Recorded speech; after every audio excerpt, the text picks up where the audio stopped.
So what you're saying is the AMC is going to make sure these emergency kits are personalized Yes. for each one. In my practice, I say every human being is a new book.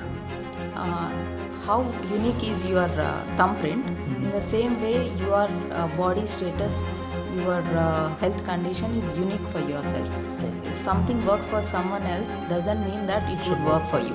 Rice is a cause of diabetes. No. I see every patient coming and saying me that I stopped eating rice. No, rice is not the major cause. It might be one of the things, but it is not the major cause of diabetes.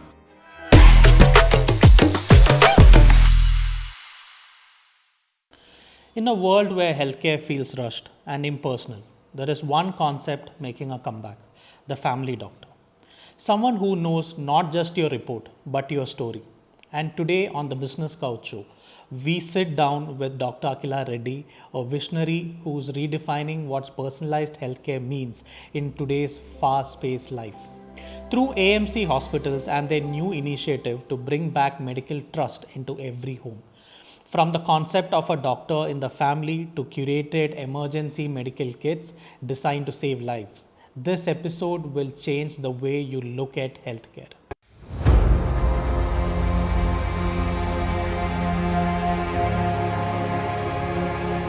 Thank you so much, Dr. Akhila, for joining today. Thank you. Doctor, healthcare today often feels like it is losing its personal touch. So, bringing back the concept of family doctor through AMC, what inspired you? When I started medicine, I was the first doctor in my family. So my professors back then said me, you need not be a academic excellence. You just need to be a good doctor for your family. Right. Means eventually I understood that that's a bigger challenge where if you keep your family as a standard, then you have to go through the subject and go through all the medical needs and all that in a very close way and in a deeper way, and you need to add so much of research to that. Apart from that, you have to approach the person in a personal way, because Right. health is something which needs trust. Correct. So that will be built only by understanding the person as a whole. You should not just treat the disease, you should treat the patient. So Right. that's where my family physician journey has started. The moment I chose MBBS, I wanted to be a doctor who can handle everything. Okay. So, what does family medicine truly mean in today's context? So, how is it different from your regular consultation? Family medicine is the same thing what previously we used to have. See, in old movies, how doctor is called, and the Right. doctor will be Yeah. related to all the family members, Correct. and he'll be treating everything, knowing their previous conditions also. Okay. So back then the doctors were less, and that family physician approach has lost its charm because of growing needs, because one doctor has to serve a bigger population and all. Right now, as with the improved healthcare, the doctors are increasing. So I think we can now give good family approach to patients. Okay. So it's only that we have to retune ourselves Okay. how we are approaching. Okay. The medicine is same, but you have to learn all the departments. You have to go through all the departments thoroughly and understand the purpose. Who are your target patients? Like if I'm a family physician, Right. I can't say no to some basic surgical needs. Okay. Means if there is some slight cut, Okay. previously MBBS doctor used to do, because they had practice, Right. introduction of various specialities. It has lost its charm. Generally MBBS doctor used to do that. This Now, family for medicine everything, there is one special specialty. doctor. Yeah. But to go to the doctor, is that required will be decided by a family physician. Some situation which has turned me to a family physician is because, like, during my internship I was directing every patient, like, you have to go to cardiovascular department, you have to go to the surgical department. Then my medicine professor said, like, you should not just direct them like that, you have to evaluate yourself and decide whether you can do that from your side or not. If it is above your specialty, then only you have to suggest them in an appropriate way. So otherwise, whatever you can treat as You a have to family treat. physician, you treat. You have to treat. And the curriculum is also in the same way.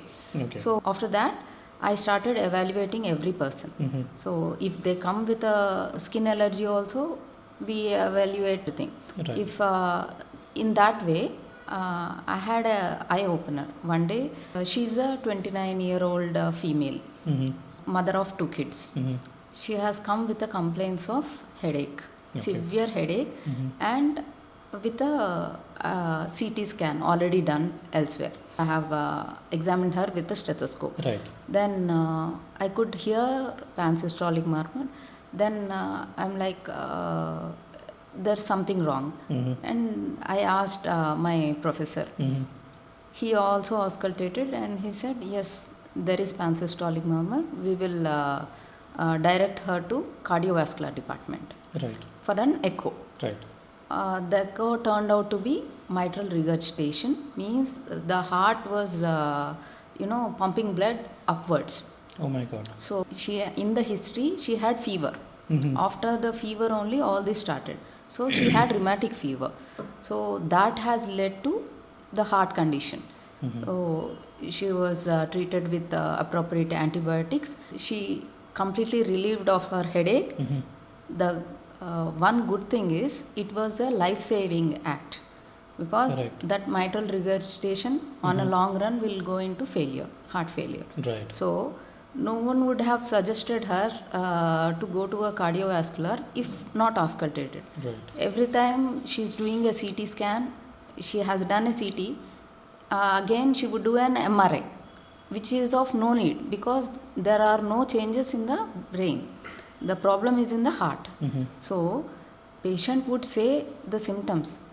We are the ones, we have to evaluate and direct them appropriate. Right. So there's a correct diagnosis. That is The important. key of everything. Once the patient comes, how the patient walks into your OP and what are their general signs, how we see the pulse. These also would say so many things. Okay. The face would say so many things. The fingernails would say so many things. In my OP, I have seen many patients with severe anemia complaining of weakness. I could see from their nails, because on the long-standing anemia, there will be changes in the skin and nails. So once we test them, it is iron deficiency anemia, which is very rampant in India because of nutritional causes, especially in the low socio-economic group. So that way, we would treat their weakness in a proper way.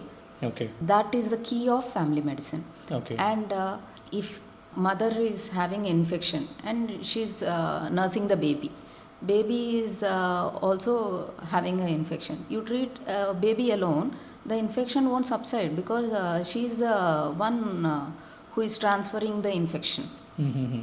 So it should be always as a whole. Right. So likewise, in today's scenario, for both men and women, there are a lot of hormonal imbalances which is taking place.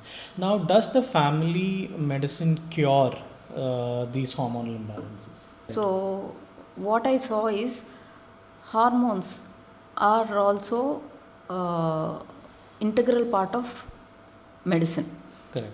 And you have hormonal impact on every organ, because every organ will have blood supply, and endocrine hormones are something which are released into the blood.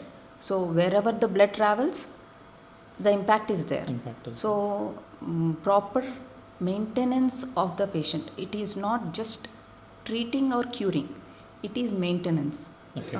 Means identifying, curing, and maintaining. Okay. So it should be in a continuous process. Okay. Mhm. So, in your experience, how does having one dedicated family doctor improve diagnosis, the treatment, and what we are looking here is a long-term wellness. So, how does that help?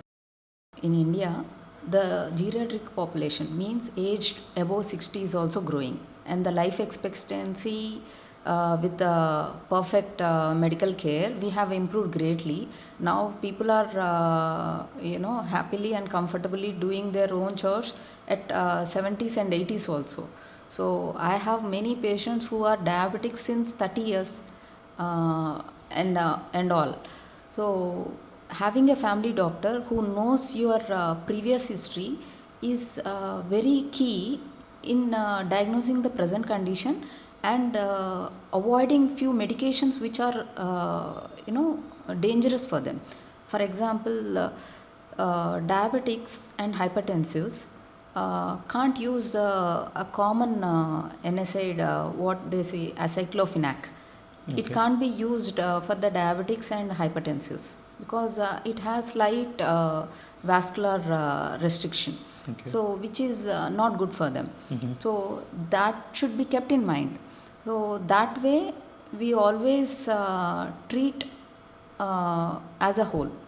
And I would always remember them through their past conditions also. Okay. So at AMC I have taken utmost care of checking the sugar levels and BP for every patient whoever comes in for any issue, and glycemic levels will be strictly measured for the patients who are above 40. Okay. Like pre-hypertensive, pre-diabetic, if diagnosed early with the lifestyle changes, we can avoid the condition. Okay. So it is only that unawareness of the condition, they'll directly land up in full-blown disease. Right. They always say prevention is better than cure. So prevention at different stages means secondary prevention, primary prevention, like that. Primordial prevention also can be done. Primordial prevention means even before the baby is born. Okay. What the mother has to take.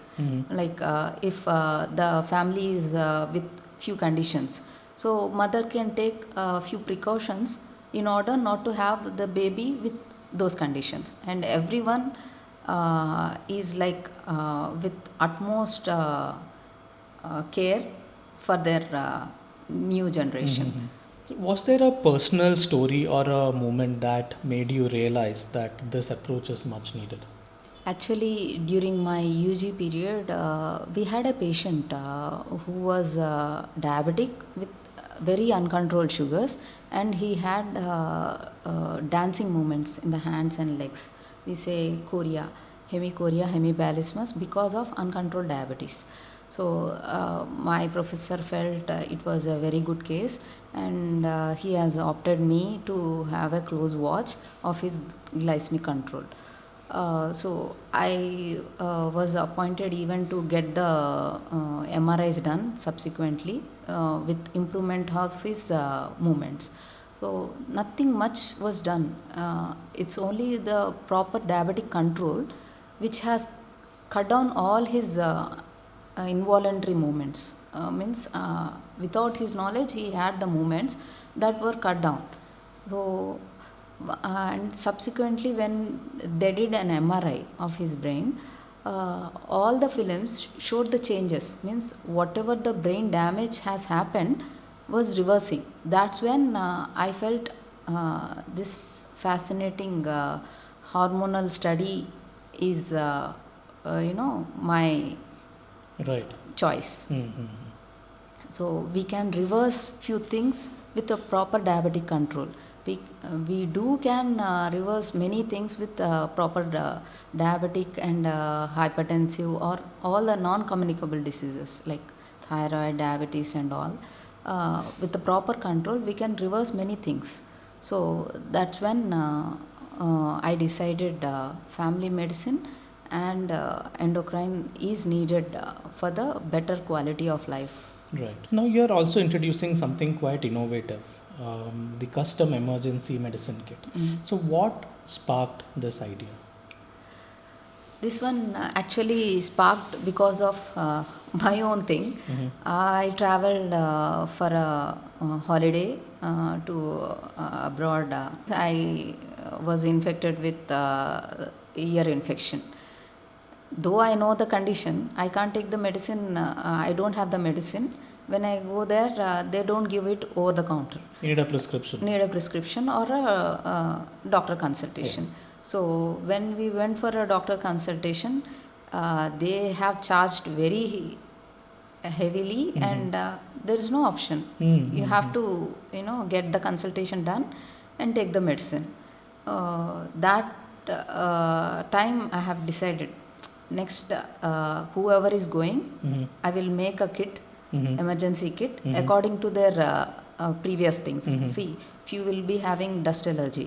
So if they go there, ask just allergy medication, they would charge heavily. And for the tourist, I don't think that they give over the counter medication, even though it is over the counter, but they don't give. So, and that panic would cause the greater damage. Right.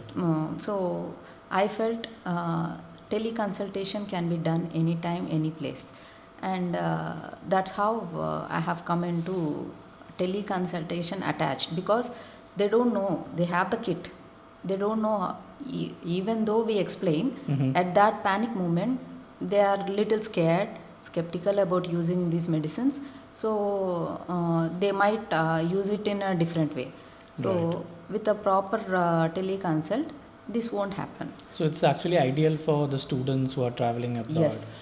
The people who are working. And they, if they are carrying over-the-counter medication also, few countries ask for a prescription. Okay. So we provide an e-prescription which is valid. Okay. So that way they can carry the over-the-counter medications and even include their ongoing medicines in the kit. Right. That way it is very useful. And we have a consultation attached, teleconsult. So again, as you said, there are a lot of patients who get panicked.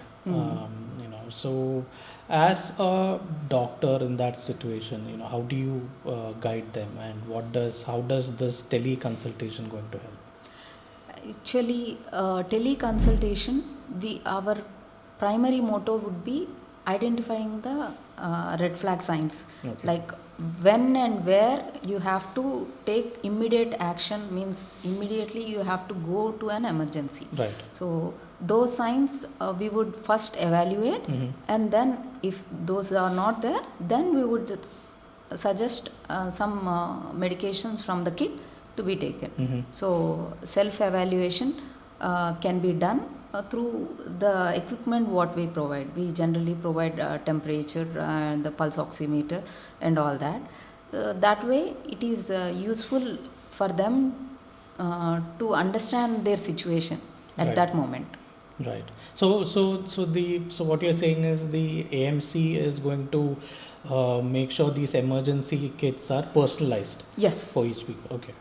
It should be personalized. Medicine is not like, it is not a thumb rule. Thumb rules happen in electricity, not in medicine. No, every person is unique. And my main motto is, in my practice, I say, every human being is a new book. How unique is your thumbprint? In the same way, your body status, your health condition is unique for yourself. Right. If something works for someone else, doesn't mean that it would work for you. Correct. So it is going to depend upon family, their genetics and their psychology also.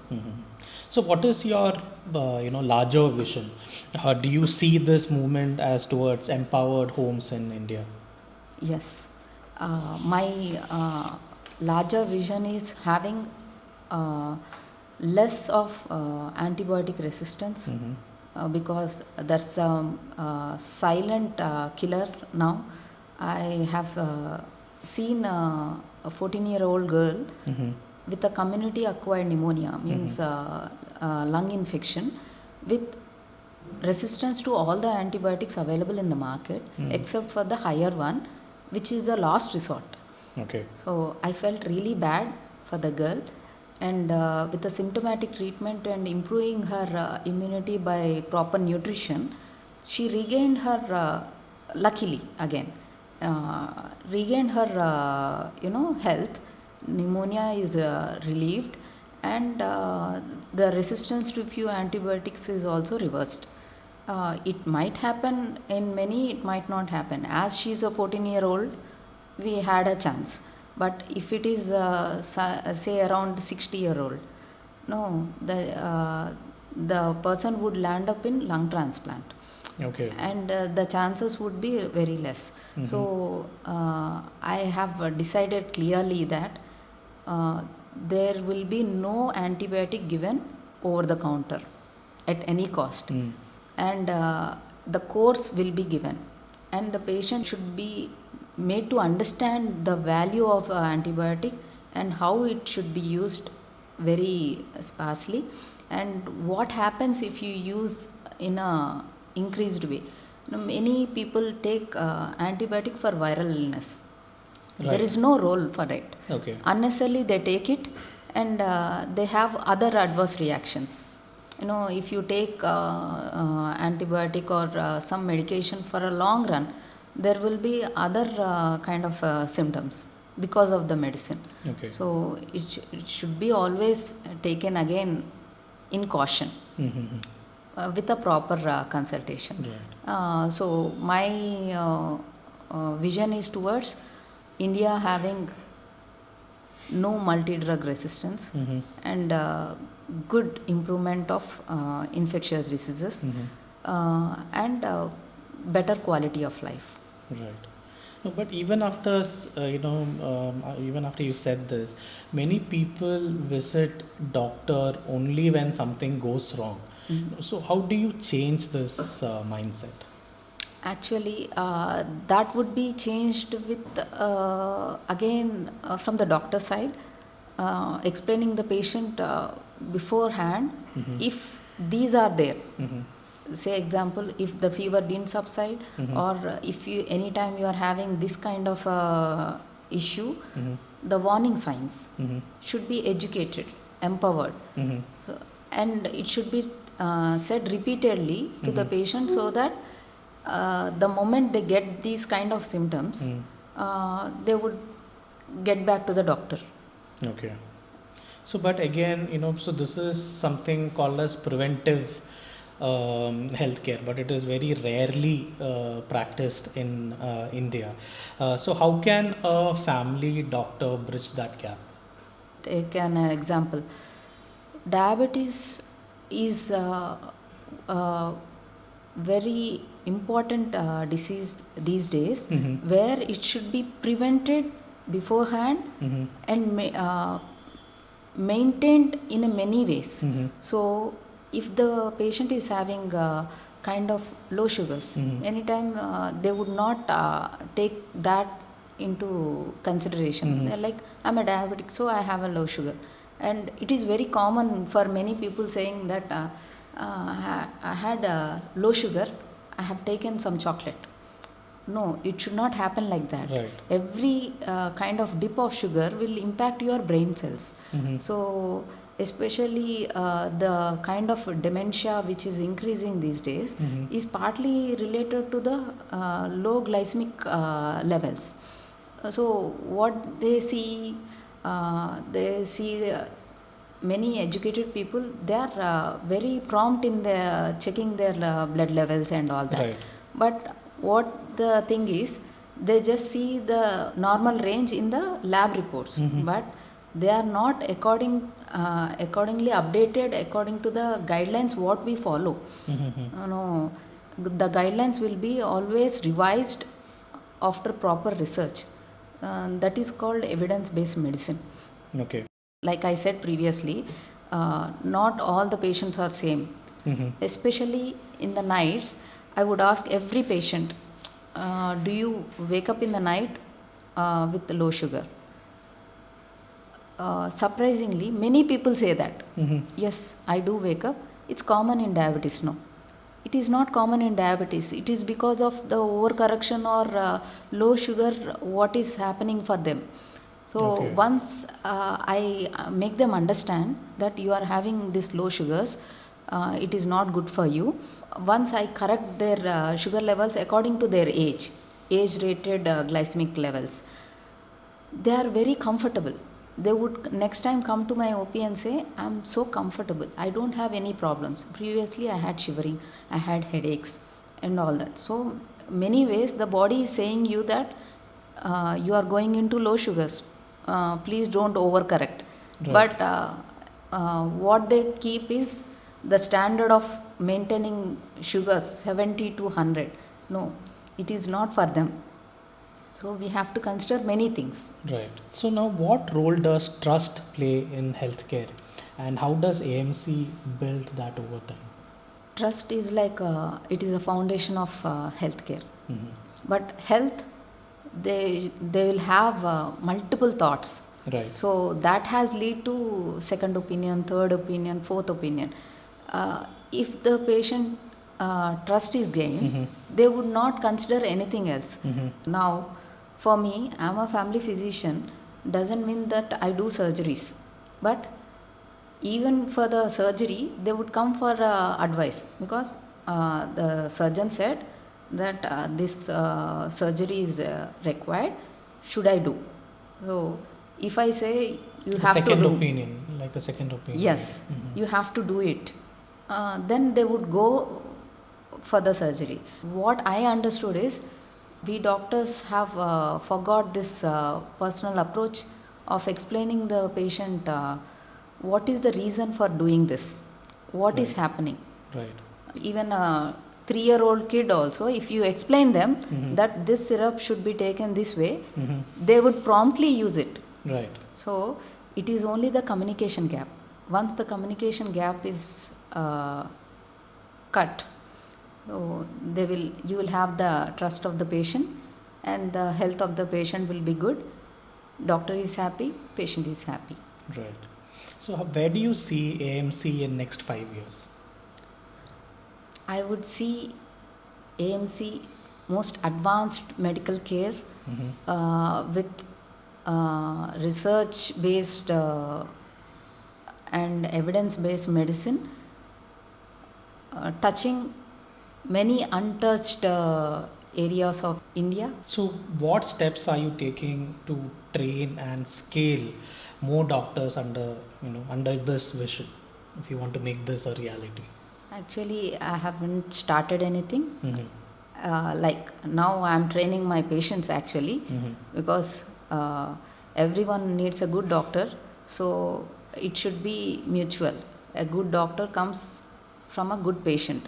A patient should be very good and open, and they should not feel shy or feel scared of explaining their issues.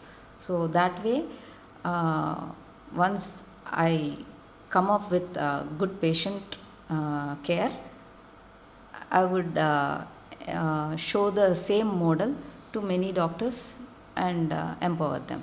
Okay. So for a young doctor who is watching our podcast, what would you say about choosing your model or the family medicine as a career path? Family medicine is part and parcel of medicine. I would say for any doctor who is doing medicine, step into family medicine and touch all the fields once, because see, everyone's idea would be having a individual practice, and that would be done greatly by a family physician. And after that, choose the path which you are interested. You can spread your wings to your chosen path. But any path you go, it through a proper channel will be family medicine. So I've got some rapid fire questions for you.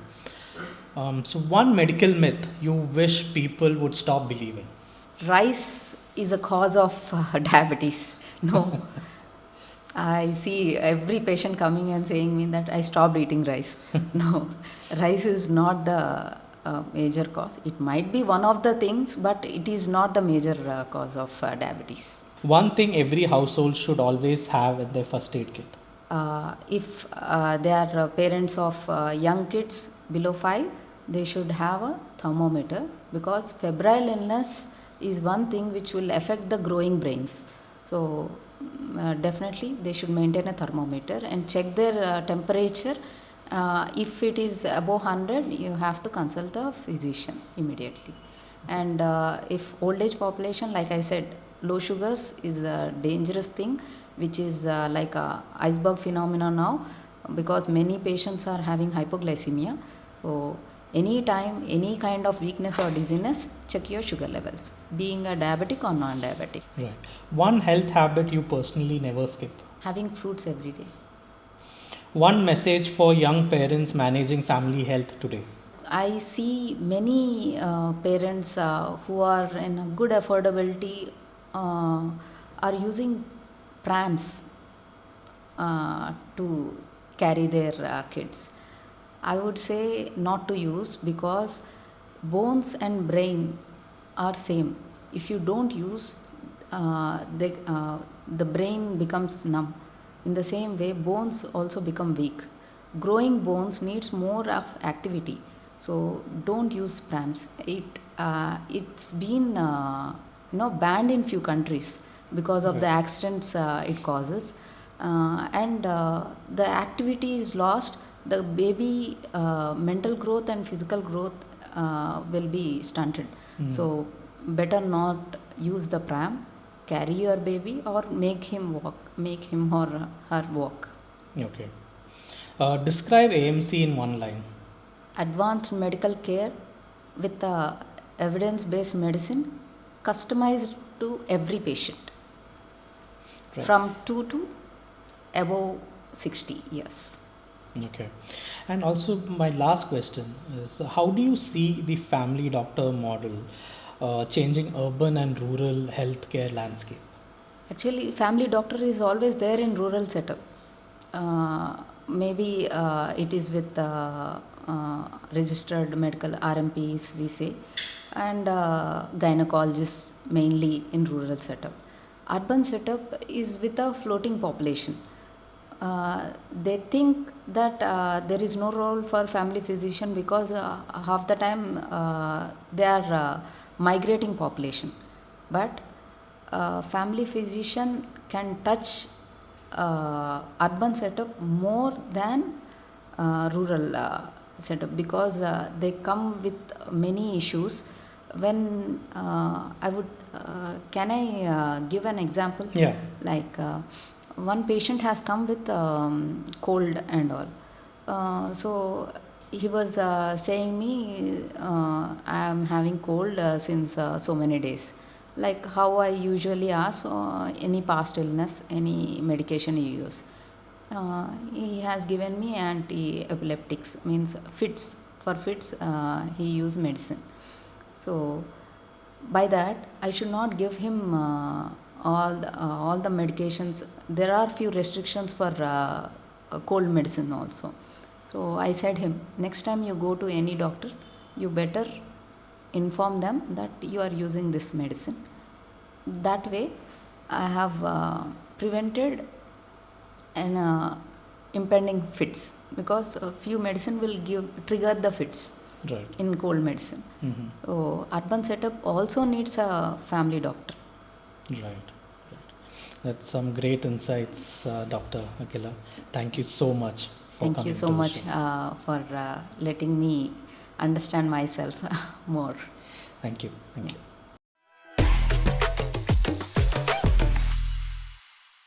Medicine is about more than prescription. It's about people. What Dr. Akhila Reddy and the AMC Hospital are building is not just healthcare system, but a health trust system, one family at a time. And if there is one takeaway from today's episode, it's this: a doctor who knows about your story can often save your life. Stay tuned, stay healthy, and remember, every family deserves a family doctor. Thank you.